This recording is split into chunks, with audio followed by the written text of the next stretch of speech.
Oremos juntos.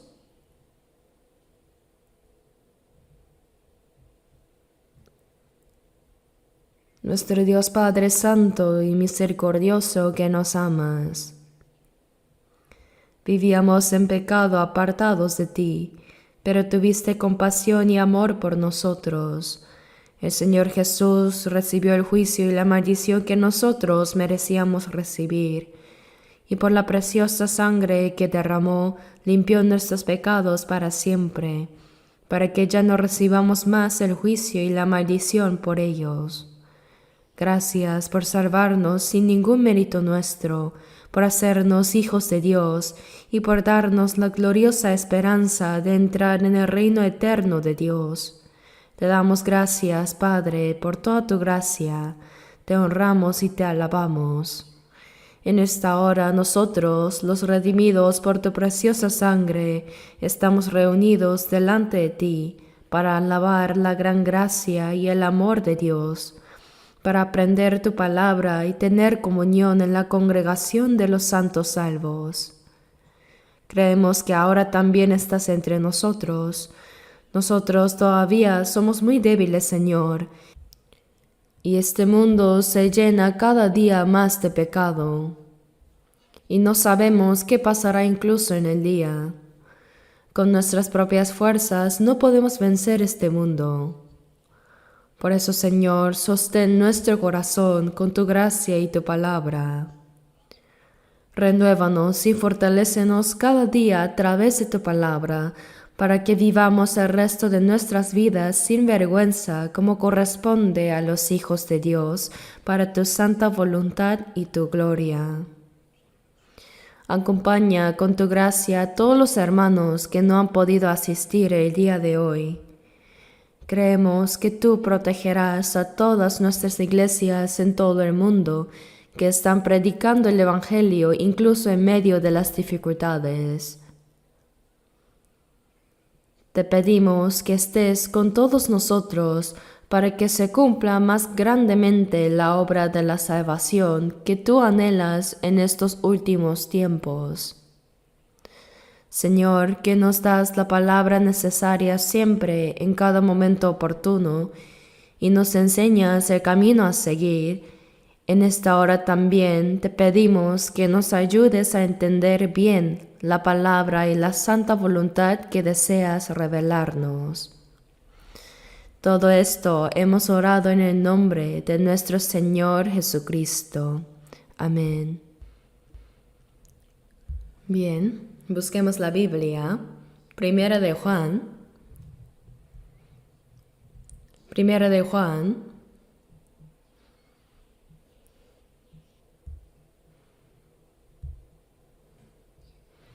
Capítulo 3. Primera de Juan, capítulo 3. Versículo 1.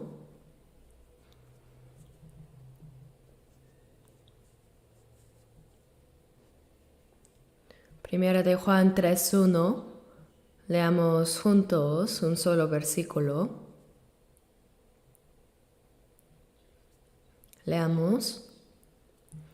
Mirad cuál amor nos ha dado el Padre para que seamos llamados hijos de Dios. Por esto el mundo no nos conoce, porque no le conoció a Él.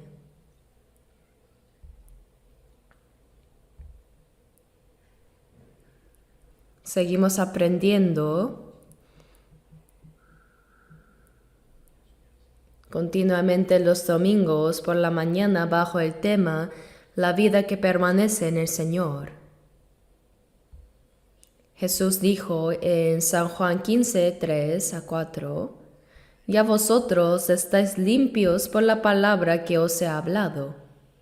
Permaneced en mí, yo en vosotros». Cuando escuchamos y entendimos y creímos el Evangelio de la gracia que el Señor nos dio, nuestra alma fue limpiada. Y ahora el Señor les dice a los salvos, permaneced en mí y yo en vosotros. La vida cristiana del creyente que ha recibido la salvación se resumen en una sola palabra, que es la vida que permanece en el Señor. La Biblia habla mucho sobre lo que significa permanecer en el Señor y debemos vivir conforme a esa palabra. Como les he mencionado varias veces, en este mundo, las personas de otras religiones e incluso muchos que no han nacido de nuevo dentro del cristianismo, sí practican una vida religiosa. Participan con devoción en sus horarios de culto.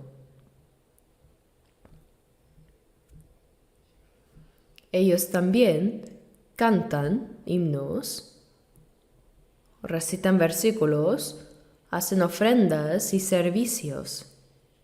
Todas las religiones hacen esas cosas con mucho empeño.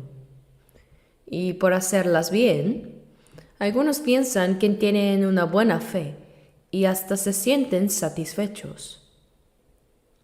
Sin embargo, la fe de la que habla la Biblia no es eso, ¿verdad? En Juan 3:3 Jesús dijo, de cierto te digo que el que no naciere de nuevo no puede ver el reino de Dios. Para recibir la salvación y entrar al cielo, la primera condición absoluta es nacer de nuevo. Lo que llamamos born again. Nuestro cuerpo nació una vez en este mundo y vivimos algunas décadas.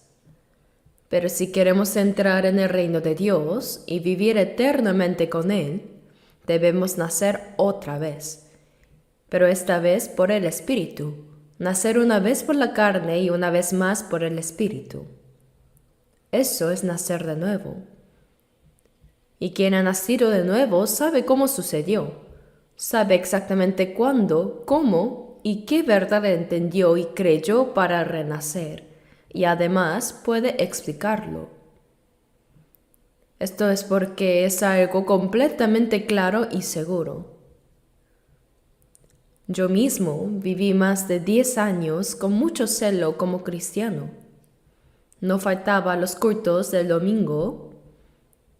Asistí a la oración de madrugada y estudié en el seminario por 4 años y prediqué durante 2 años en una iglesia rural. Así pensaba que yo tenía una fe excelente. Creía que iría a la primera fila del cielo, pero cuando me preguntaron si había nacido de nuevo me desconcerté. Al principio respondí, he nacido de nuevo, por eso hago todo esto, ¿no es así? Pero me volvieron a preguntar, ¿realmente has renacido? ¿Y cómo y cuándo naciste de nuevo? Ante esa pregunta concreta no pude responder con seguridad. En campañas de avivamiento había sentido gran alegría y en la oración había tenido experiencias emocionantes. Pero eso no es nacer de nuevo. Creer que uno ha nacido nuevo sin haberlo hecho realmente es algo muy peligroso. Es como ir camino al infierno pensando que se va al cielo. No podía contarle a nadie, pero sufría solo con esa angustia. Finalmente llegué a la conclusión de que no había renacido. Entonces cuando muera, iré al infierno, así pensé. No podía decirlo a nadie y simplemente clamé con urgencia por la gracia de Dios. Entonces, el 30 de octubre de 1962, alrededor de las 8 de la noche, comprendí en mi conciencia que la cruz de Jesucristo, que hasta entonces conocía solo de manera doctrinal y con mi intelecto, tenía una relación directa conmigo. Lo creí de verdad y en ese momento todos mis problemas quedaron resueltos. Eso es nacer de nuevo, recibir la salvación y obtener la vida eterna. Debe haber una experiencia clara. Después de ser salvos, la vida cristiana es, como hemos dicho, una vida que permanece en el Señor. Él dijo, permanecer en mí y yo en vosotros. Permanecer significa estar unidos al Señor. Él está en mí, yo en Él. Es una unión inseparable, Como el pámpano no puede llevar frutos por sí mismo si no permanece en la vid, dice. La vid y el pámpano tienen una relación absolutamente inseparable. El fruto no puede nacer separado de la vid. ¿Cómo podría producir fruto desde un tronco cortado? Y el pámpano tampoco puede llevar frutos sin la vid. Así, la relación entre la vid y el pámpano es absoluta.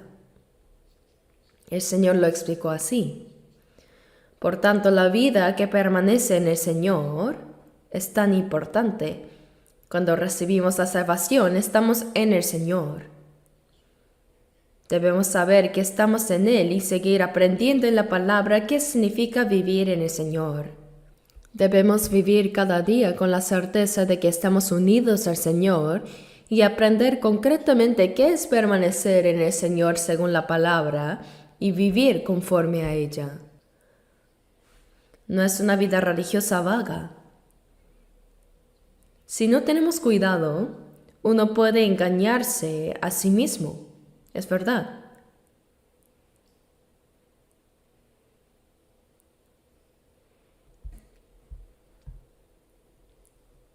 En San Juan 15, el pasaje que vimos la vez pasada, veámoslo otra vez brevemente. Juan 15.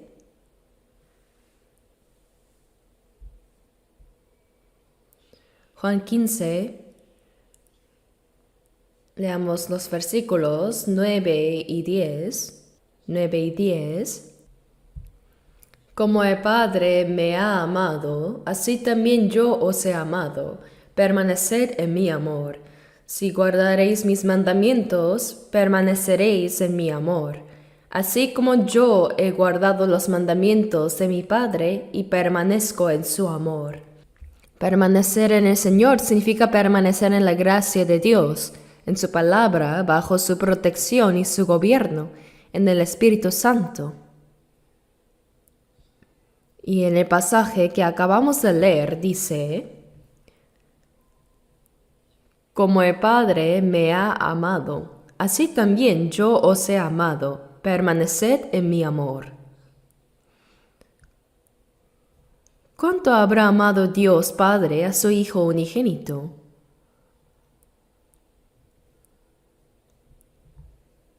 En Mateo 3, cuando Jesús recibió el bautismo en el Jordán y subió del agua, los cielos se abrieron.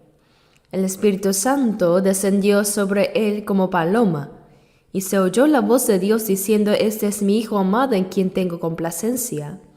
Y en Mateo 17, cuando Jesús subió a un monte alto con 3 de sus discípulos, nuevamente se oyó la voz de Dios: Este es mi Hijo amado en quien tengo complacencia, a él oíd. Él es verdaderamente el Hijo amado de Dios. En Génesis 22, Dios le dijo a Abraham que tomara a su hijo Isaac, nacido cuando él tenía 100 años. Toma ahora a tu hijo, tu único Isaac, a quien amas, y vete a tierra de Moriah, y ofrécelo ahí en holocausto sobre uno de los montes que yo te diré. Abraham tenía muchos siervos y muchos ganados. En términos actuales, era un gran hombre rico. Pero sobre todo eso, no había nada más valioso que Isaac, el hijo que recibió a los 100 años. Y cuando Isaac tenía unos 14 años, en la edad más hermosa, Abraham lo amaba más que a su propia vida, más que a todas sus posesiones y más que incluso a su esposa, más que a todo. Isaac era lo más precioso que Abraham tenía. Pero de pronto Dios dijo: toma a tu hijo, tu único, Isaac, al que amas, y ofrécelo en holocausto.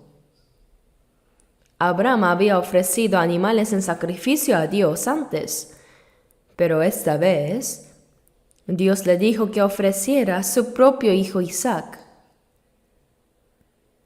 Hermanos, Si Dios les dijera algo así, ¿qué harían? Que tomen lo más valioso, más que su propia vida, y lo maten y lo quemen para ofrecerlo en sacrificio. Si algo así nos ocurriera,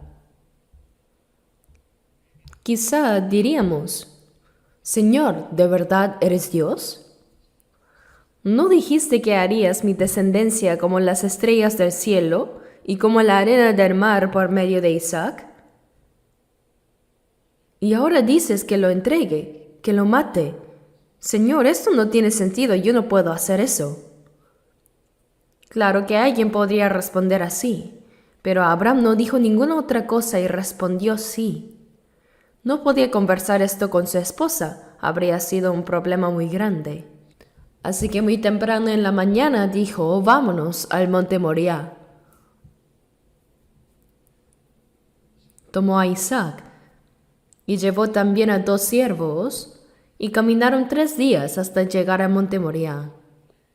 Allí dejó a los 2 siervos al pie del monte, porque si ellos subían con él y veían a Abraham atar a Isaac para sacrificarlo, sin duda habrían dicho, Señor, ¿se ha vuelto loco? Y eso habría sido un gran problema, por eso los dejó abajo. Y puso la leña sobre Isaac, mientras él llevaba el fuego y el cuchillo, caminando delante. Entonces Isaac dijo, Padre mío, y preguntó, he aquí el fuego y la leña, mas ¿dónde está el cordero para el holocausto?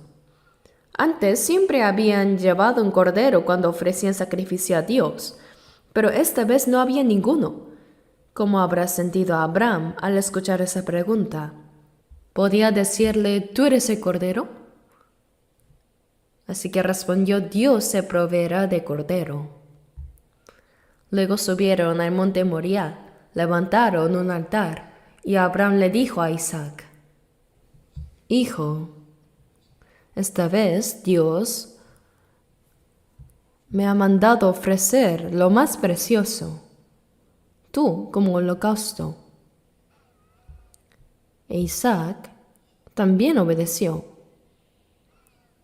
Él obedeció completamente. Sí, está bien, si Dios lo ha dicho, hágase así. Entonces le ató las manos. Padre, átame bien. Y lo puso sobre la leña y tomó el cuchillo. ¿Qué hizo Abraham? ¿Le pidió a Dios que lo detuviera? No, Dios no dijo nada. Hasta que estaba a punto de matarlo, él dijo, Abraham, Abraham. Dios los llamó 2 veces con urgencia. Ahora basta. No extiendas tu mano sobre el muchacho, porque ya conozco que temes a Dios, por cuanto no me rehusaste tu hijo, tu único. Ahora pensemos, ¿realmente Dios no sabía antes cuánto lo amaba a Abraham? ¿Cuánto lo adoraba? Solo después de ponerle en prueba se dio cuenta, cuando Abraham estaba a punto de matar a Isaac, ¿es así? Dios lo sabía de antemano, pero quería ver no solo con palabras, sino quería ver la obediencia concreta de Abraham. Así también Dios nos ama. ¿Pero acaso nos amó solo con palabras? Si Dios hubiera dicho únicamente, los amo más que a todo, ¿cómo podríamos saber cuán grande es su amor? Porque de tal manera amó Dios al mundo que ha dado a su Hijo unigénito. Como lo entregó hasta morir en la cruz, nosotros podemos conocer y creer el amor de Dios. Dios no manifestó su amor solo con palabras, sino con hechos. Primera de Juan 4:9 dice, en esto se mostró el amor de Dios para con nosotros. Y Romanos 5:8 dice, mas Dios muestra su amor para con nosotros, en que siendo aún pecadores, Cristo murió por nosotros. lo que Abraham hizo al ofrecer a su hijo Isaac y lo que Dios hizo al entregar a su hijo unigénito para morir en la cruz en nuestro lugar tienen el mismo significado. Dios nos amó primero con ese amor tan grande. Por eso en 1 de Juan 3:1 dice, mirad, behold. Esta es una expresión que despierta nuestro corazón. Es una expresión de asombro. Mirad. Mirad cuál amor nos ha dado el Padre para que seamos llamados hijos de Dios. Para que seamos llamados hijos de Dios, ¿qué clase de amor es este? Ese amor de Dios no podemos comprenderlo plenamente, ni podemos medirlo, no podemos describirlo. Es un amor asombroso. Es un amor verdaderamente maravilloso. Ese gran amor. ¿Cuál amor nos ha dado el Padre? Para que seamos llamados hijos de Dios. Por esto el mundo no nos conoce, porque no le conoció a Él. Nosotros somos así. El amor con que Dios nos ama es inmensurable.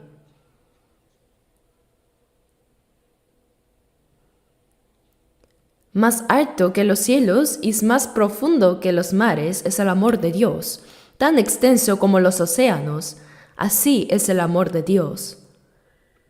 Y en la alabanza dice, aunque el mar fuese tinta y el cielo el pergamino, no bastarían para escribir todo el amor de Dios por mí. ¿Qué tamaño tendría la pluma para usar el mar como tinta y el cielo como lienzo? Aún así, no podríamos registrar completamente el amor de Dios.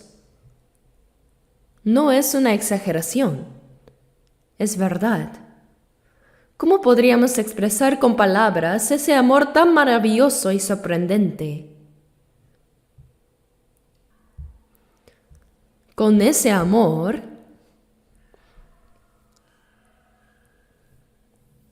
Dios no solo nos salvó, sino que siendo nosotros destinados a la destrucción por nuestros pecados, Él nos salvó y nos llamó sus hijos. ¿Quién hizo todo esto? Dios mismo.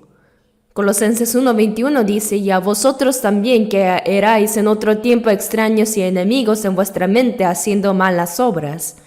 A nosotros que éramos pecadores destinados al juicio y a la condenación eterna, Dios entregó a su Hijo unigénito para morir en nuestro lugar. Y nos salvó así y nos hizo sus hijos. Ser hijos de Dios significa ser sus herederos. No éramos hijos originalmente, pero Él nos adoptó como suyos. Esa es la adopción, por eso en Romanos 8:17 dice, y si hijos, también herederos, herederos de Dios y coherederos con Cristo, si es que padecemos juntamente con Él, para que juntamente con Él seamos glorificados. Y si hijos, también herederos, herederos de Dios y coherederos con Cristo. Herederos en igualdad con Cristo. Dice, si es que padecemos juntamente con Él, para que juntamente con Él seamos glorificados. Esto es algo que no podemos explicar completamente. Es algo que no podemos medir. Dice, mirad cuál amor nos ha dado el Padre para que seamos llamados hijos de Dios. No podemos describir ese amor tan grande. ¿Acaso podríamos llegar a ser hijos de Dios entregando a Él todo lo que tenemos? ¿Podrían nuestras buenas obras y sacrificios o nuestro servicio llegar a convertirnos en hijos de Dios? De ninguna manera. Pero siendo antes enemigos en nuestra mente por causa de nuestras malas obras, éramos destinados al juicio y a la condenación. Pero Dios tomó sobre sí mismo la maldición y el juicio que nosotros debíamos recibir, y Él nos salvó para que fuésemos llamados hijos de Dios. Y ahora Él nos dice, tú eres mi hijo. En Mateo 6 dice, vosotros pues oraréis así, Padre nuestro que estás en los cielos. Eso quiere decir que podemos llamar Padre al Dios que creó el universo y gobierna sobre él. ¿Qué piensan ustedes de esto? ¿Acaso la salvación es algo por lo que simplemente debemos sentir un poco de gratitud?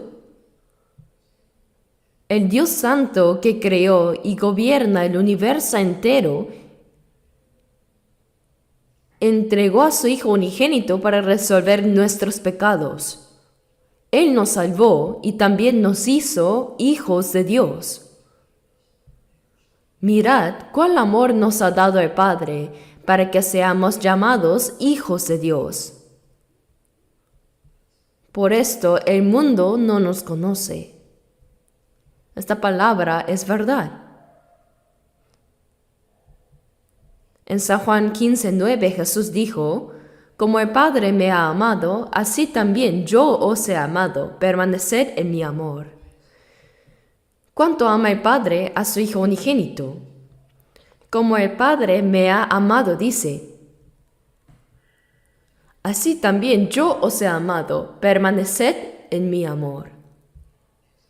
Los que han recibido ese amor deben permanecer ahora en él, es decir, permanecer continuamente en ese amor. Juan 15:10 dice: Si guardaréis mis mandamientos, permaneceréis en mi amor, así como yo he guardado los mandamientos de mi Padre y permanezco en su amor. Si comprendemos ese amor, la manera de permanecer en él es guardar los mandamientos del Señor, guardar su palabra. Ahora, debemos conocer con certeza qué es la vida que permanece en el Señor y qué es vivir realmente así, de manera continua.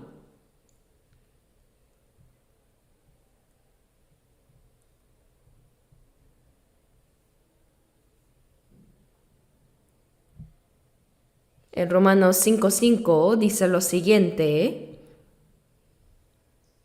Vamos a buscar Romanos 5, versículo 5.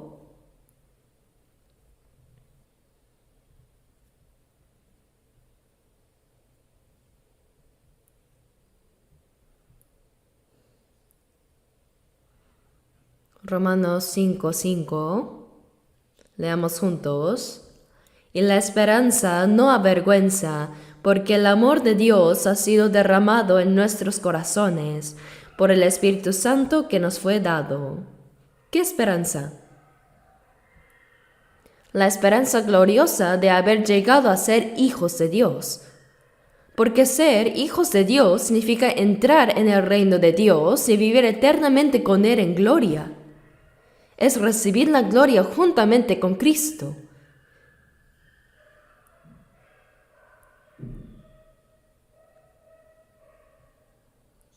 Esa esperanza no avergüenza. Nosotros, pecadores como nosotros, recibimos el perdón gratuitamente. Fuimos salvados y llegamos a ser hijos de Dios y recibimos la esperanza gloriosa de entrar en el reino eterno. Por eso no nos avergüenza ni nos decepciona, porque el amor de Dios ha sido derramado en nuestros corazones por el Espíritu Santo que nos fue dado.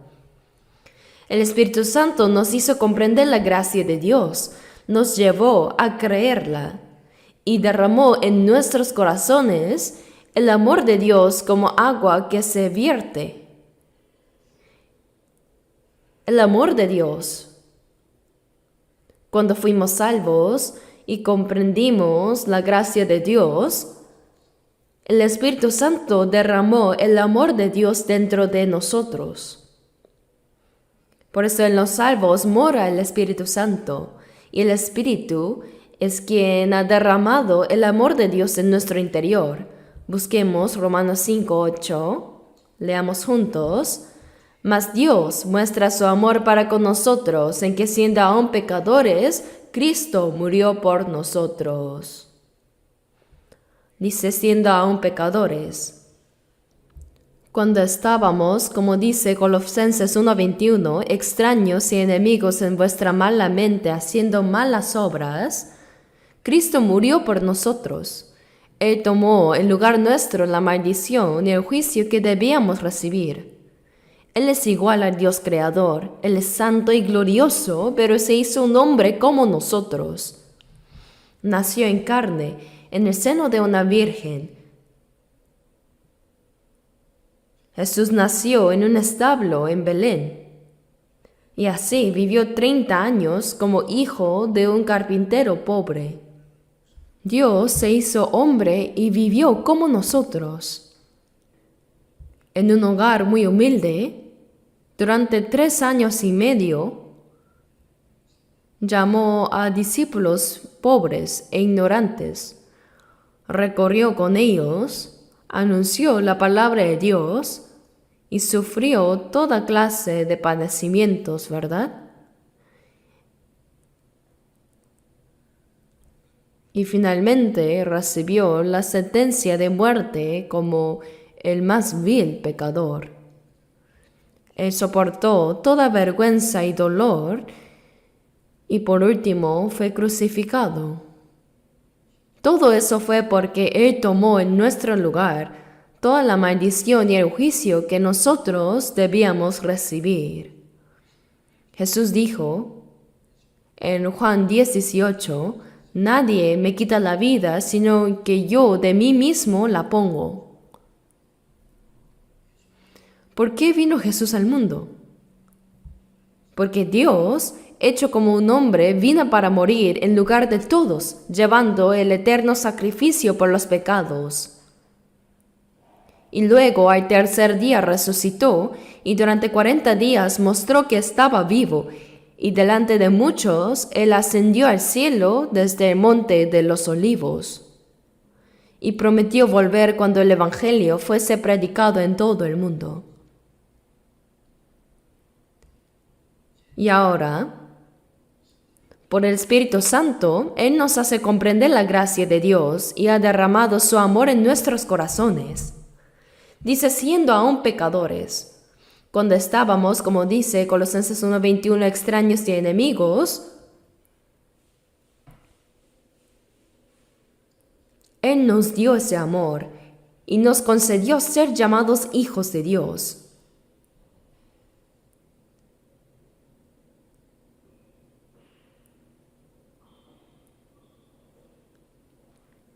Siendo aún pecadores, piénsenlo. Cuando éramos enemigos de Dios, Cristo murió por nosotros. Y Dios confirmó su amor hacia nosotros. Él lo manifestó claramente. Esto supera nuestro entendimiento y nuestro pensamiento. Ese amor santo, maravilloso y eterno, el amor de Dios es lo que en griego se llama amor ágape. Es un amor diferente al humano. Un amor santo, eterno, perfecto e incondicional. Con ese amor, no solo nos salvó, sino que nos concede también ser llamados hijos de Dios. Cuando Jesús resucitó al tercer día, hubo mujeres que fueron al sepulcro. María Magdalena y otras, y Jesús se les apareció. Y dijo en Juan 20:17, ve a mis hermanos. A sus discípulos los llamó hermanos. Ve a mis hermanos y diles, subo a mi Padre y a vuestro Padre, a mi Dios y a vuestro Dios. Él no se avergonzó de llamarnos hermanos. En Hebreos 2:11 también dice que Él no se avergüenza de llamarlos hermanos. Mi Padre y vuestro Padre, así dice. Mi Dios y vuestro Dios. El Señor nos salvó. Él nos salvó y nos llamó hermanos. Mi Padre y vuestro Padre es el mismo Padre celestial. ¿No es esto tan asombroso? Realmente es un amor maravilloso.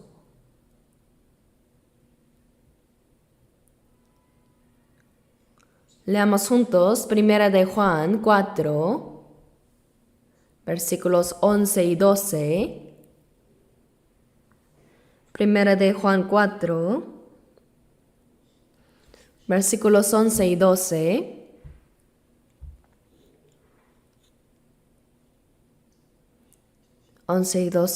Leamos. Amados, si Dios nos ha amado así, debemos también nosotros amarnos unos a otros.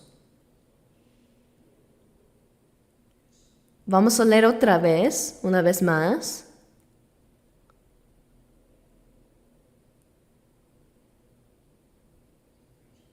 Primera de Juan 4, versículos 11 y 12. Amados, si Dios nos ha amado así, debemos también nosotros amarnos unos a otros. Nadie ha visto jamás a Dios. Si nos amamos unos a otros, Dios permanece en nosotros y su amor se ha perfeccionado en nosotros. Dice amados. Cuando Jesús estuvo en el mundo, se dice que el apóstol Juan fue quien recibió más amor del Señor. Él escribió el Evangelio de Juan y las epístolas de Primera, Segunda y Tercera de Juan y Apocalipsis, 5 libros de la Biblia. Fue quien más profundamente comprendió el amor de Dios. Por eso en Primera de Juan habla innumerables veces del amor de Dios. Juan fue quien vivió más tiempo que los demás apóstoles hasta recibir el Apocalipsis. Se dice que cuando era ya anciano, enseñando en la iglesia de Éfeso, repetía siempre esta palabra: hermanos, hijitos míos, amaos unos a otros. Siempre este mismo mensaje, amad. Amados, si Dios nos ha amado así, debemos también nosotros amarnos unos a otros. Dios nos amó. Por lo tanto, es justo, es digno que también nos amemos. Así como el Padre amó a su Hijo unigénito, de la misma manera Jesús nos amó. Y así como Jesús nos amó y como Dios nos amó, también nosotros debemos amarnos unos a otros. Ese amor es un amor santo, no es un amor humano. El amor humano es inestable. A veces parece amar, pero otras veces parece odiar. Quien es amado puede volverse enemigo. Así cambia fácilmente, pero el amor de Dios es santo. Es santo y eterno. Y nosotros que hemos recibido ese amor, ahora amamos a Dios y a los hermanos. Dice, nadie ha visto jamás a Dios. Nadie ha visto a Dios.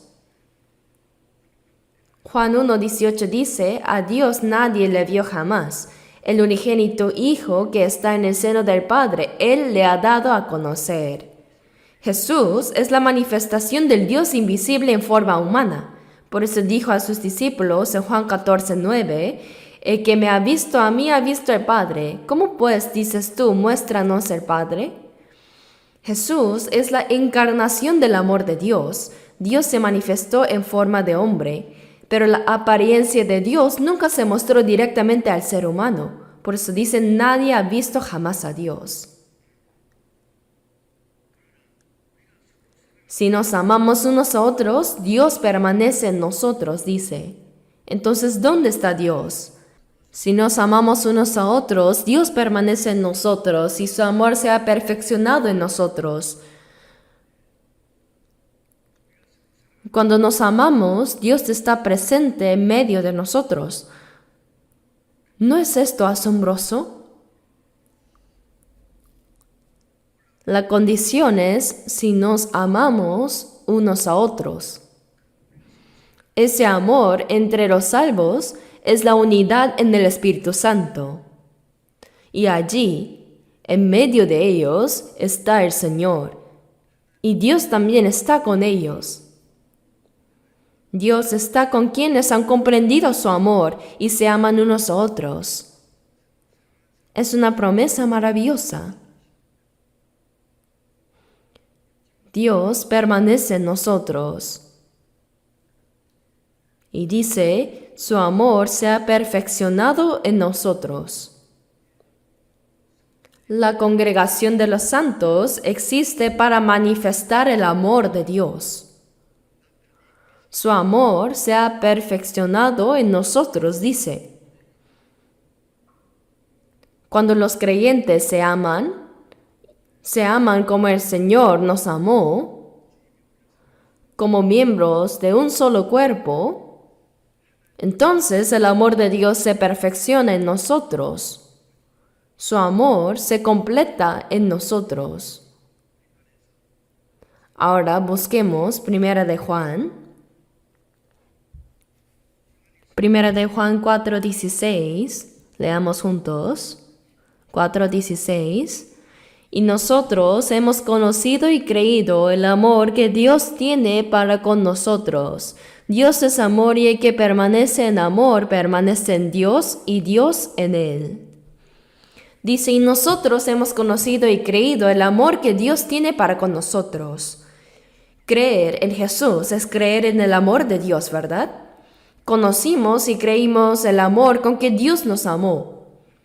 Juan 3:16 dice, porque de tal manera amó Dios al mundo, que ha dado a su Hijo unigénito, para que todo aquel que en él cree. ¿Qué significa eso? Es comprender cuán profundamente Dios nos ama al punto de entregar a su Hijo unigénito como sacrificio expiatorio hasta la muerte en la cruz.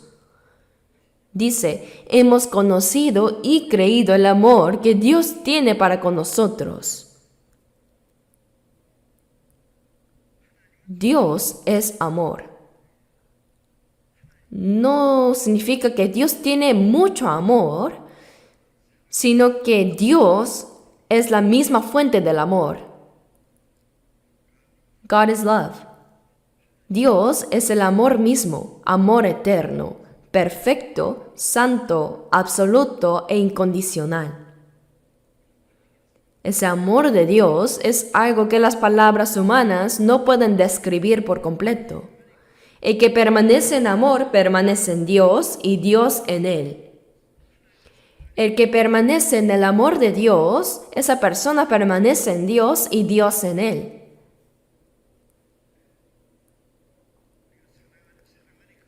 Cuando moramos en el amor del Señor, no solo hablamos del amor de Dios hacia nosotros, sino del amor entre quienes nos amamos en él.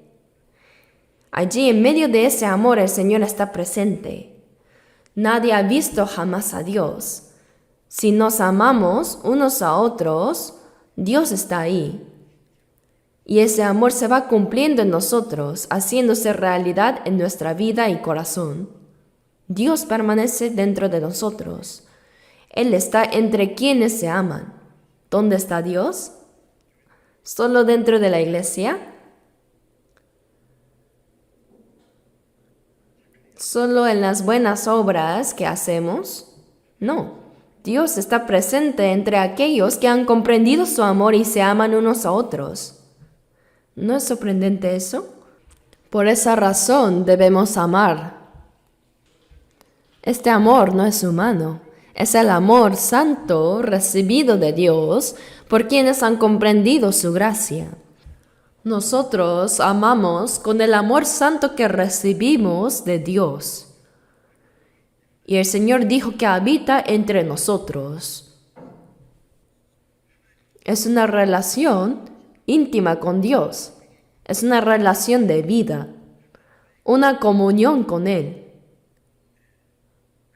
En la vida del creyente que permanece en comunión con Dios, ese amor debe manifestarse, no solo con palabras, sino con acciones. El que habita en el amor de Dios, cuando vivamos llevando a Dios dentro de nosotros y cuando Él se cumpla enteramente dentro de nosotros, se debe manifestar su amor por medio de nosotros, no solo con palabras.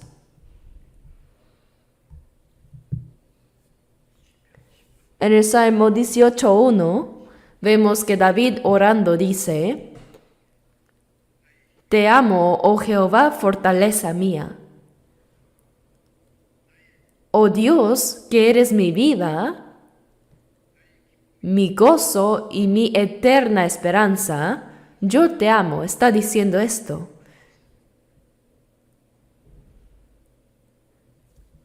Ese amor, cuando pensamos en el amor del Señor, no podemos olvidarlo ni por un momento. Hemos recibido el amor de Dios. Estamos envueltos en su amor, dentro del manto de su amor. El salvo vive unido a Dios por su amor y unidos unos a otros por ese mismo amor. Y Dios permanece en medio de nosotros. Por eso amamos a Dios y al mismo tiempo amamos a los hermanos también.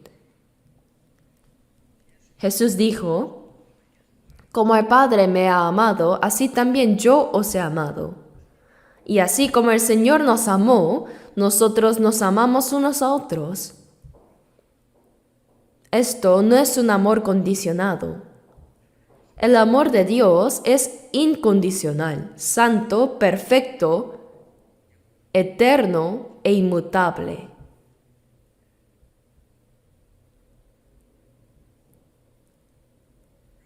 Leamos ahora 1 de Juan 4:19. 1 de Juan 4:19. Nosotros le amamos a Él porque Él nos amó primero. Amamos a Dios porque Él nos amó primero. Amamos al Señor porque el Señor nos amó primero. Hemos recibido su amor, por eso lo amamos. ¿Hay algo que podamos amar más que al Señor? En 2 de Timoteo capítulo 3 dice: en los postreros días vendrán tiempos peligrosos, porque habrá hombres amadores de sí mismos, ávaros, traidores, impetuosos, infatuados, amadores de los deleites más que de Dios, que tendrán apariencia de piedad, pero negarán la eficacia de ella. A estos evita, dice. Este mundo está lleno de maldad. Incluso los que dicen creer en Dios, aunque con la boca aparentan amar a Dios, aman más a sí mismos, aman más el dinero y aman más el placer que a Dios. Y Dios lo sabe bien. Entonces pensemos, ¿cómo estamos nosotros? ¿Podemos amar al Señor más que cualquier cosa de este mundo? El Señor resucitado se apareció junto al mar de Galilea. Él preparó pan y pescado para los discípulos y les dijo: venid, comed. El Señor resucitado preparó el desayuno y les dijo que comieran. Luego dijo a Pedro: Simón, hijo de Jonás. Ese era el nombre antiguo de Pedro, ¿verdad? Pero ¿por qué no lo llamó Pedro sino Simón, hijo de Jonás? Porque Jesús estaba llevándolo de vuelta al punto de inicio. Lo estaba llevando a su punto de inicio, como diciéndole: empecemos de nuevo. Pedro, vamos a comenzar de nuevo. Simón, hijo de Jonás. Jesús le preguntó: ¿me amas más que estos? ¿Me amas más que todas estas personas? Pedro seguramente se sintió profundamente herido, porque había negado al Señor 3 veces. Pero al ver al Señor resucitado, que había muerto en su lugar y ahora estaba vivo, toda duda y temor desaparecieron. Entonces Pedro respondió: sí, Señor, tú sabes que te amo. Ahora sí podía decir con verdad que amaba al Señor. Y el Señor lo sabía. Jesús le hizo la misma pregunta 3 veces, porque Pedro lo negó 3 veces. Para restaurarlo completamente como discípulo principal, esa herida tenía que ser sanada. Entonces respondió Pedro: Señor, tú lo sabes todo. Tú sabes que te negué 3 veces, pero ahora creo en ti porque has resucitado. Tú sabes que te amo. Y Jesús le dijo también 3 veces: apacienta mis ovejas. El Señor ahora nos pregunta también a nosotros: ¿me amas más que todas las cosas del mundo? Debemos responder con verdad, no con mentiras.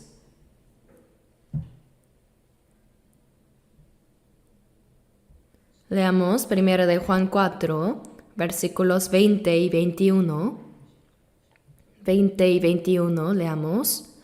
Si alguno dice yo amo a Dios y aborrece a su hermano, es mentiroso.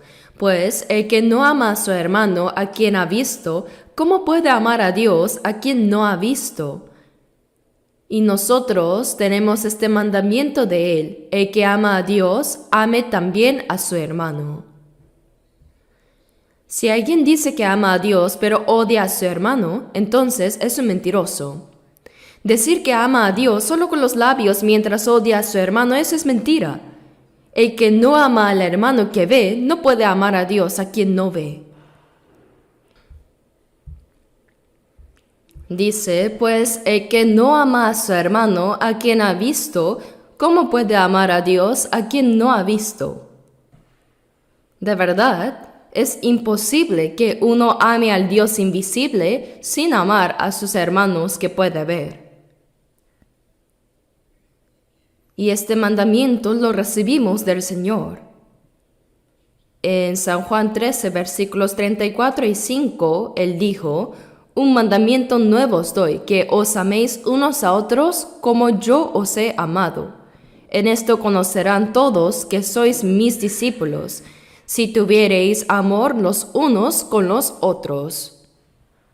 Debemos pensar cómo nos amó el Señor, y con ese amor amar también ahora a los hermanos.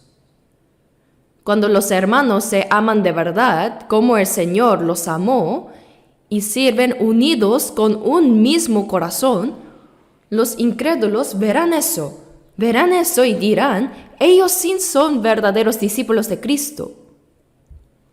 La evidencia de que hemos recibido el amor de Dios y de que somos discípulos de Cristo no es solo la palabra, sino que nos amamos unos a otros. Dice: el que no ama a su hermano a quien ha visto, no puede amar a Dios a quien no ha visto. Amar al hermano visible es la prueba clara de amar al Dios invisible. Así que con el amor con que Dios nos salvó, ahora también debemos amar a los hermanos.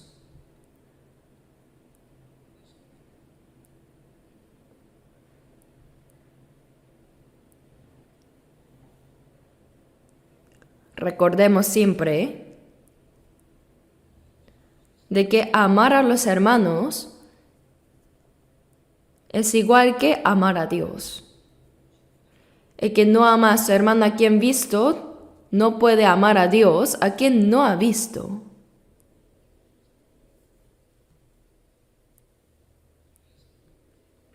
El amor a los hermanos y el amor a Dios, esas dos cosas no pueden separarse. Si uno ama al hermano, ama a Dios también. Es inseparable. Y quien ama al Señor, también guarda sus mandamientos. El amor y la obediencia no se pueden separar.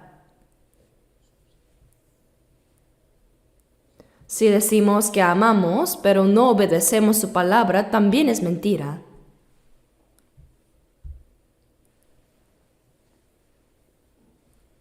Veamos ahora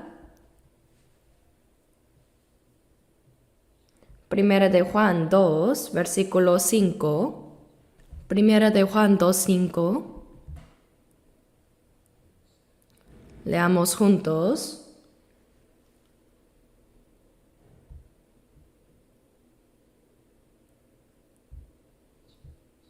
Leamos. Pero el que guarda su palabra, en este verdaderamente el amor de Dios se ha perfeccionado. Por esto sabemos que estamos en Él.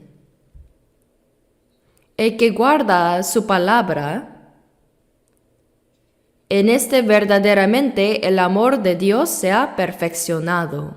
Por esto sabemos que estamos en Él. Cuando el amor de Dios se ha cumplido en una persona, esa persona obedece la palabra. Y quien guarda la palabra demuestra que en verdad el amor del Señor se ha realizado en su vida. Jesús dijo en Lucas 6:46, ¿por qué me llamáis Señor, Señor y no hacéis lo que yo digo? El Señor no se deja engañar. Decir Señor sin tener un corazón que lo ama y sin obedecer su palabra es mentira. La palabra Señor significa que Él es el dueño, el soberano de toda mi vida, que Él es mi rey y el dueño de toda mi existencia. Decir Señor, Señor, mientras no obedecemos su mandato, eso no es verdad. El que guarda su palabra, en este verdaderamente el amor de Dios se ha perfeccionado, por eso sabemos que estamos en Él.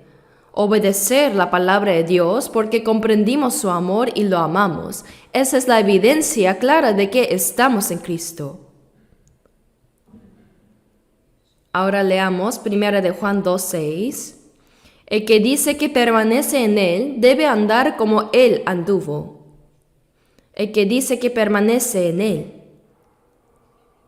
Que el Señor está en mí y yo estoy en el Señor. Si esto es verdad, debo andar como Él anduvo. ¿Cómo el Señor hizo? Lo que el Señor hizo está escrito en la Biblia.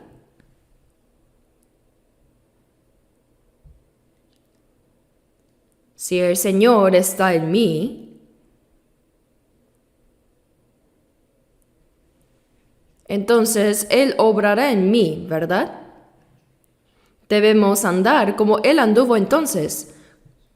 Cómo vivió el Señor está escrito en la Biblia.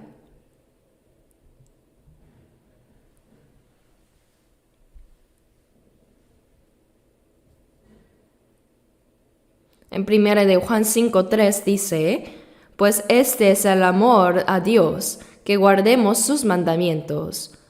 Amar a Dios es guardar sus mandamientos, guardar la palabra. Y ese mandamiento es creer en el Señor y amar también a los hermanos, así como Él lo ordenó.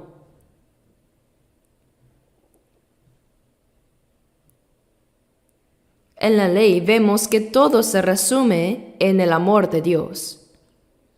Lucas 10:27 dice, amarás al Señor tu Dios con todo tu corazón y con toda tu alma y con todas tus fuerzas y con toda tu mente. Y el que ama a Dios, amarás a tu prójimo como a ti mismo, dice. Pero en el Antiguo Testamento, el amor de Dios aún no se había cumplido dentro de nosotros. Por eso no podían guardar verdaderamente la ley. Pero ahora el nuevo mandamiento de Juan 13:34 es, como yo os he amado.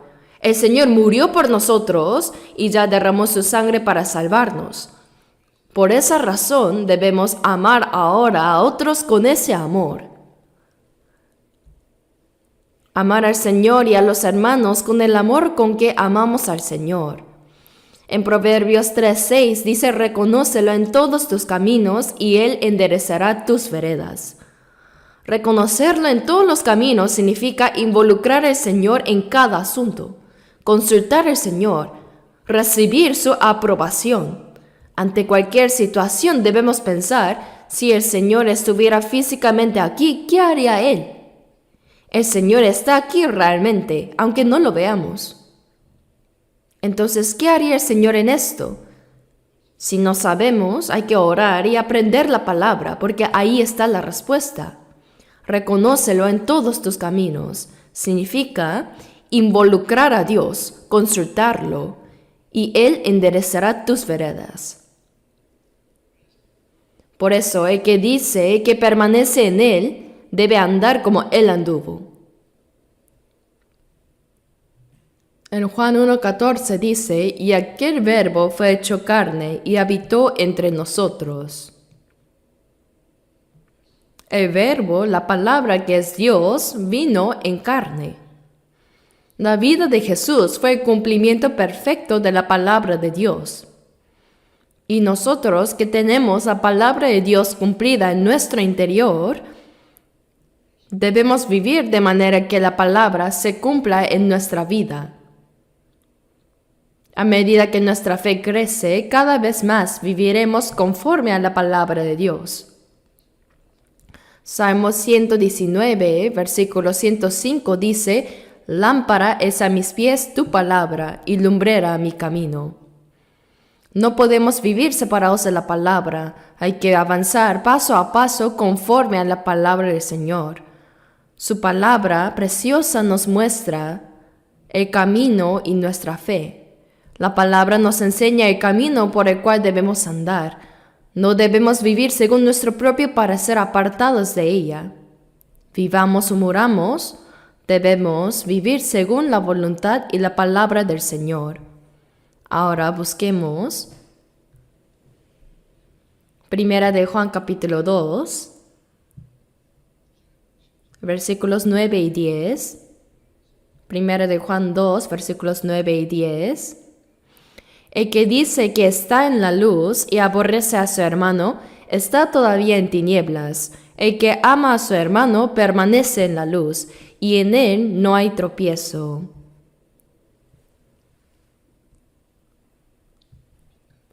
El que dice que está en la luz y aborrece a su hermano, está todavía en tinieblas. En 1 de Juan 1:6 también dice, si decimos que tenemos comunión con Él y andamos en tinieblas, mentimos. Porque Dios es luz, entonces ¿cómo podría alguien andar en tinieblas y al mismo tiempo tener comunión con el Señor que es la luz? Si decimos que tenemos comunión con Él y andamos en tinieblas, mentimos. Aquí también dice, el que dice que está en la luz y aborrece a su hermano está todavía en tinieblas. Dios es luz. Una persona que tiene comunión con Dios también puede amar a los hermanos.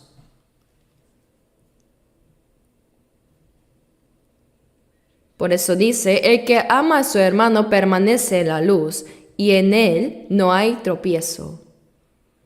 El que ama a su hermano permanece en la luz y en él no hay tropiezo. Quiere decir que delante de Dios y en su misma conciencia, no hay nada que lo acuse.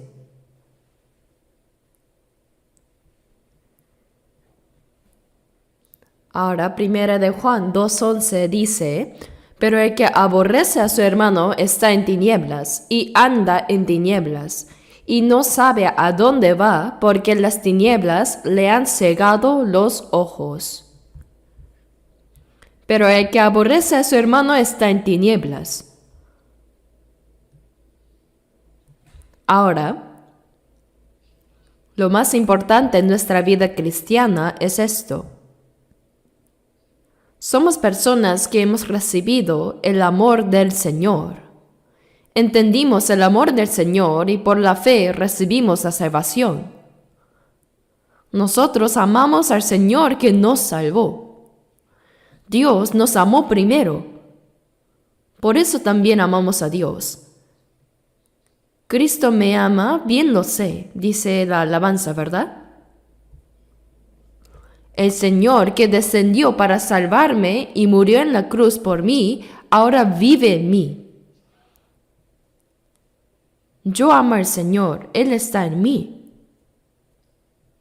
Y porque amo al Señor, con ese mismo amor ahora amo a los hermanos. Si el amor permanece quieto solo dentro de mí sin manifestarse, entonces ¿cómo podría saber si realmente amo al Señor o no? Ese amor debe expresarse amando a los hermanos. Por eso, amar a los hermanos es la evidencia de que hemos sido salvos. Y también es la prueba de que amamos a Dios. Ahora veamos Primera de Juan, capítulo 3, versículo 10. Leamos juntos. Primera de Juan 3:10. Leamos juntos.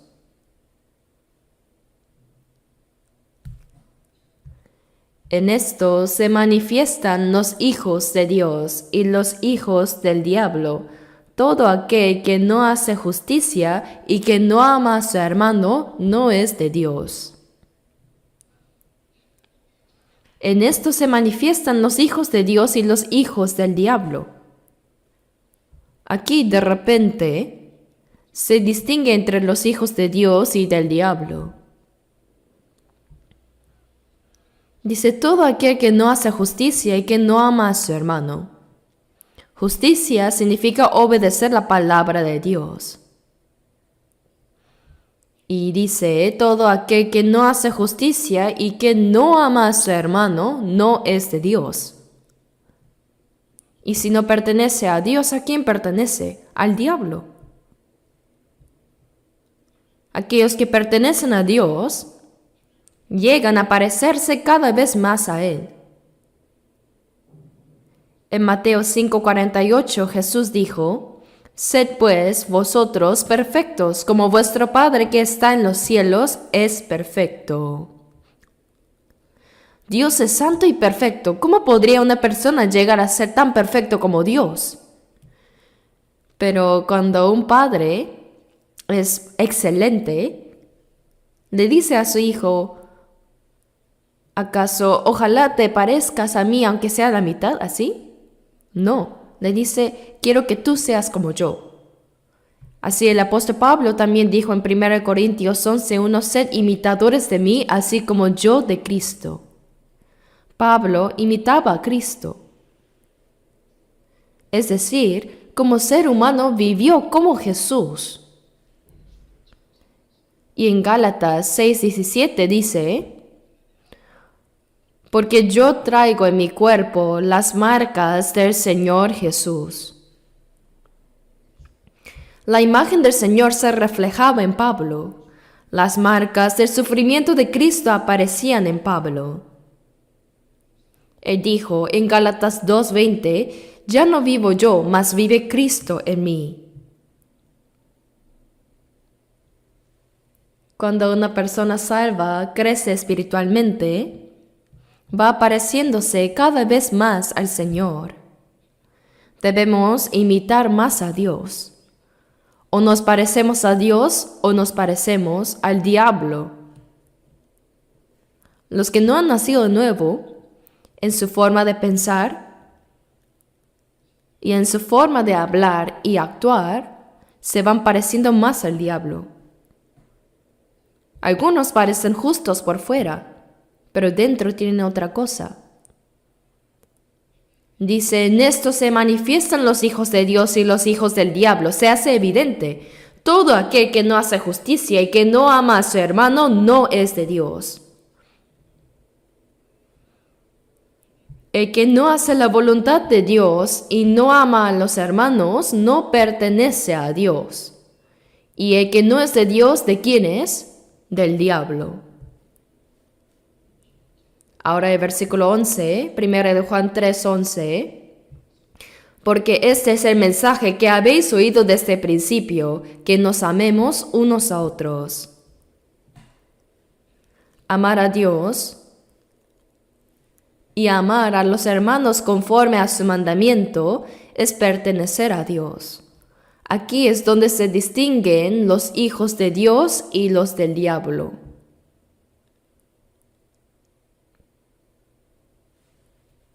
Los discípulos siguieron a Jesús durante 3 años y medio, pero antes de que Jesús muriera y resucitara en la cruz, nadie podía ser salvo, ni siquiera los discípulos. Por eso, hasta antes de la muerte de Jesús, ninguno de ellos tenía la fe correcta, ¿verdad? Por eso, cuando Jesús fue arrestado, todos los discípulos huyeron. Aunque Jesús les dijo: vengo para redimir a los pecadores, seré entregado, seré crucificado, pero resucitaré al tercer día. Aunque dijo eso, ninguno lo creyó. Ningún discípulo lo creyó. ¿Por qué? Porque aunque habían seguido al Señor 3 años y medio, realmente pensaban cosas totalmente distintas. Mientras Jesús avanzaba hacia la cruz para morir, los discípulos solo pensaban en qué puesto ocuparían. ¿En qué puesto ocuparían cuando Jesús se convirtiera en rey? Por eso, entre ellos discutían quién sería el mayor, yo o tú. Y Judas Iscariote, al ver que Jesús no parecía ser un rey terrenal, rápidamente lo vendió por 30 piezas de plata, pensando al menos recuperar algo por los 3 años y medio que había pasado siguiéndolo. ¿Quién creyó verdaderamente? Ni uno solo. Después de la resurrección de Jesús, Él no se apareció primero a los discípulos, sino a las mujeres que fueron a la tumba. Los discípulos ni siquiera vinieron al sepulcro. ¡Qué cobardes!, ¿no? Fueron las hermanas quienes fueron. Por eso ellas testificaron haber visto al Jesús resucitado. Y los discípulos que iban camino a Emaús, cuando Jesús partió el pan y se los dio, al comerlo, lo reconocieron. Es el Señor. Y en ese momento Él se desapareció. Ellos regresaron inmediatamente a Jerusalén diciendo: hemos visto al Señor resucitado. Pero los discípulos aún dudaban. Cuando los discípulos dispersos se reunieron de nuevo y por miedo a los judíos cerraron bien las puertas, Jesús apareció en medio de la habitación diciendo: paz a vosotros. Y les mostró las heridas de los clavos. Les mostró que verdaderamente había resucitado. Tomás no estaba en ese momento y cuando le dijeron: al Señor hemos visto, él dijo: ¿lo tocaron? No, solo lo vimos. ¿Cómo pudieron creer solo con verlo? Si no metiere mi dedo en el lugar de los clavos y metiere mi mano en su costado, no creeré. 8 días después, Jesús volvió a aparecer y le dijo a Tomás: tócalo. El Señor fue tan amable, ¿no? Tócalo y cree. Y le dijo: no seas incrédulo sino creyente. Entonces Tomás dijo: bueno, Señor, permiso. Señor mío y Dios mío. Reconoció a Jesús como su Señor y su Dios. Y Jesús le dijo: ¿por qué me has visto, Tomás, creíste? Bienaventurados los que no vieron y creyeron. Más bienaventurados, nosotros no hemos visto a Jesús, pero creemos por medio de la palabra. Aunque mis ojos no vean señales y mis oídos no oigan sonido alguno, me mantendré firme sobre la promesa de Dios. Así que la fe es por el oír y el oír por la palabra de Dios. ¿Acaso debemos ver y oír físicamente para creer? Los discípulos mismos viéndolo no creyeron al principio. Jesús se les apareció varias veces después de resucitar, y al verlo resucitado, toda duda desapareció. Recién entonces comprendieron que Jesús, mientras vivía, había dicho que moriría para expiar el pecado del mundo y que resucitaría después al tercer día. Al ver a Jesús resucitado, comenzaron a amar al Señor de verdad y ya no temieron más a nadie. Con valentía, testificaron delante de los mismos judíos que habían crucificado a Jesús, diciendo: al Jesús que vosotros matasteis colgándolo en una cruz, Dios lo resucitó. Les amenazaron a hablar no más de Jesús, pero dijeron, no podemos dejar de decir lo que hemos visto y oído. ¿Qué podrían temer ahora, la muerte? Testificaron con valentía. Así los discípulos que vieron al Señor resucitado recibieron la plena seguridad de la salvación, creyeron en la palabra tal como era y comenzaron a vivir conforme a ella. Ahora busquemos 1 de Juan 3, versículo 16 y 17. 1 de Juan, capítulo 3, versículos 16 y 17. Leamos juntos. En esto hemos conocido el amor, en que Él puso su vida por nosotros. También nosotros debemos poner nuestras vidas por los hermanos. Pero el que tiene bienes de este mundo y ve a su hermano tener necesidad y cierra contra él su corazón, ¿cómo mora el amor de Dios en él? Él puso su vida por nosotros. Mire esta declaración. El Señor entregó su vida para salvar a un pecador como yo. ¿Qué piensa usted de esto? El Hijo unigénito de Dios, igual al Creador, entregó su vida por un pecador que iba a perecer en su pecado, por un pecador como yo. En esto conocemos el amor. Al comprender ese amor de Dios, realmente llegamos a amar al Señor. Pero al Señor no lo vemos con nuestros propios ojos. Entonces, con ese amor con el que amamos al Señor, también nosotros debemos poner nuestras vidas por los hermanos. Quien puede entregar su vida por el Señor, también puede entregarla por su hermano. ¿Acaso esto significa amar un poco al hermano nada más? ¿Significa solo tenerle compasión o ayudarlo un poco? ¿Podríamos entregar nuestra vida por él? Si uno puede entregar su vida, ¿qué cosa no podría hacer? Dice también nosotros debemos poner nuestras vidas por los hermanos. Los que han recibido el amor de Dios deben practicar ese amor y manifestarlo de manera real. ¡Cuán perfecto es ese amor! Este amor fue vivido por los discípulos. Los creyentes, los salvos de la iglesia primitiva vivieron así. Los cristianos renacidos pueden amar a los hermanos como el Señor los amó.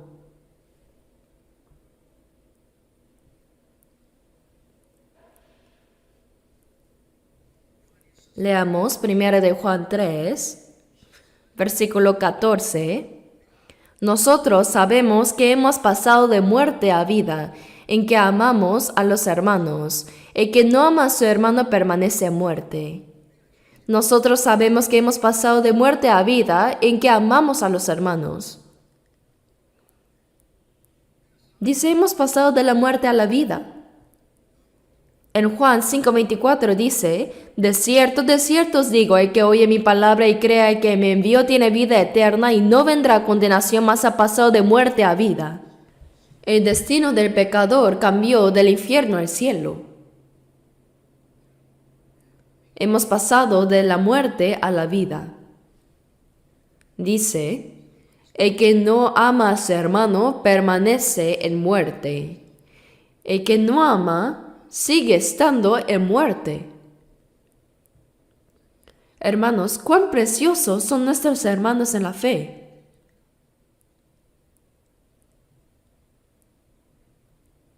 Algunos dicen, la sangre es más espesa que el agua.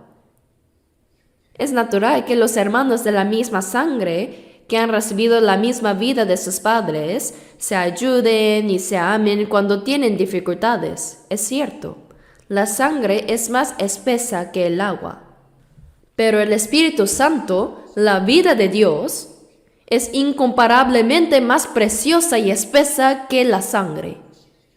Amar a los hermanos según la carne es bueno, Pero los creyentes, los salvos, nacidos de nuevos por la sangre del Señor y por el Espíritu, deben amar a los hermanos de la fe aún mucho más. Es infinitamente más valioso. Por eso, el versículo dice: sabemos que hemos pasado de muerte a vida en que amamos a los hermanos. El que no ama a su hermano permanece en muerte. El que no ama nunca ha pasado de muerte a vida, permanece en muerte todavía. Sin embargo, cuando los hermanos tienen un pequeño desacuerdo, algunos se enojan, guardan rencor, critican y murmuran, pero no hagan eso. El Señor ha perdonado todos nuestros pecados, pero nosotros, por un pequeño error, a veces queremos juzgar y pelear. Entonces, ¿qué sucede? ¿Qué va a pasar? El versículo 15 dice: todo aquel que aborrece a su hermano es homicida. Y sabéis que ningún homicida tiene vida eterna permanente en él. Todo aquel que aborrece a su hermano es homicida. Aborrecer es ser un homicida. Y ningún homicida tiene vida eterna permanente en él. Por eso, 1 de Juan 3:16 dice: en esto hemos conocido el amor, en que Él puso su vida por nosotros. También nosotros debemos poner nuestras vidas por los hermanos. Leamos el versículo 17. Pero el que tiene bienes de este mundo y ve a su hermano tener necesidad y cierra contra él su corazón, ¿cómo mora el amor de Dios en él? Podemos entregar hasta la vida por nuestros hermanos, pero si uno ve a su hermano tener necesidad y cierra contra él su corazón, ¿qué es lo que lo detiene? Es la carne. Nuestra carne es tacaña, le cuesta, no quiere. El deseo de ayudar a los demás lo da el Señor, pero la carne intenta bloquearlo. Si cierra contra él su corazón, ¿cómo mora el amor de Dios en él? El amor es como un manantial. Si sacamos agua constantemente, vuelve a brotar. Pero si no lo sacamos, se estanca. Leamos los versículos 18 y 19. Hijitos míos, no amemos de palabra ni de lengua, sino de hecho y en verdad. Y en esto conocemos que somos de la verdad, y aseguraremos nuestros corazones delante de Él. Hijitos míos, no amemos de palabra ni de lengua. ¿Quién no puede hacerlo con palabras? Con palabras todos pueden amar. Antes, he visto a algunas hermanas o hermanos dar un testimonio tan impresionante que casi quedé cautivado. Pero después descubrí que algunos eran estafadores habituales. Es sorprendente. Por eso, cuando alguien da un testimonio muy bonito, no lo crean al 100% de inmediato. Lo siento, pero hay que ver su vida. El testimonio debe estar unido a la vida. También existen testimonios falsos. Por eso dice: no amemos de palabra ni de lengua, sino de hecho y en verdad. El amor expresado solo con palabras no es el verdadero amor. Dice: sino de hecho y en verdad. Cuando se manifiesta en acciones, entonces es un amor auténtico. Así, quien ha recibido el amor de Dios, ama a los hermanos con ese mismo amor. Y ama a Dios de tal manera que también obedece su palabra. El amor es la fuente de nuestra vida y la fuerza que mueve toda nuestra existencia. El amor de Dios nos salvó por amor, y ese mismo amor también transforma nuestro corazón y nuestra vida para que podamos obedecer su palabra.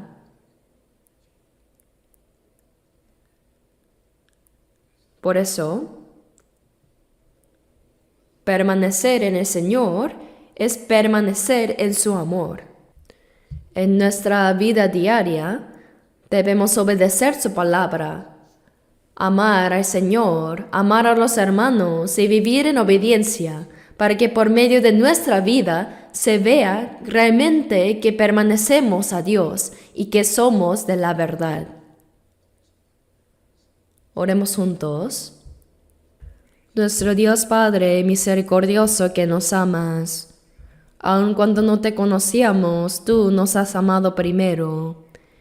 Éramos dignos de recibir el juicio de Dios y la eterna condenación por nuestros pecados, pero el Señor murió en nuestro lugar y por la preciosa sangre que derramó nos salvó. Te agradecemos por ese inmenso amor y gracia.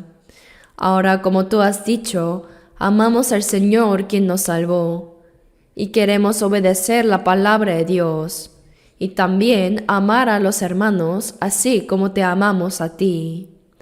Por favor, gobierna el resto de nuestras vidas para que podamos caminar según tu voluntad. De esta manera, queremos testificar que realmente nacimos de nuevo y pertenecemos en la verdad. Todo esto hemos orado y pedimos en el nombre de nuestro Salvador Jesús. Amén.